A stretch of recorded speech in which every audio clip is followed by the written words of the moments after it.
Mutton పచ్చిశనగపప్పు బిర్యానీ చేసుకుంటున్నాం. Oil వేసుకుని ఇప్పుడు నెయ్యి యాడ్ చేసుకుంటున్నాము. బిర్యానీ ఆకు, హోల్ గరం మసాలా వేసుకోవాలి.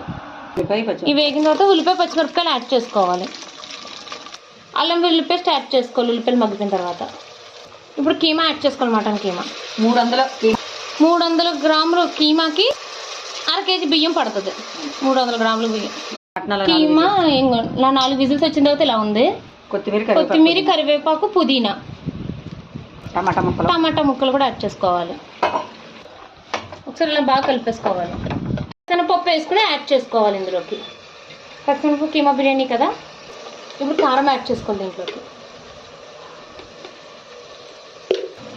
పసుపు యాడ్ చేసుకోవాలి. తగినంత salt, garam masala home made. ఒకసారి అన్నీ మొత్తం నీట్గా కలిపేసుకోవాలి.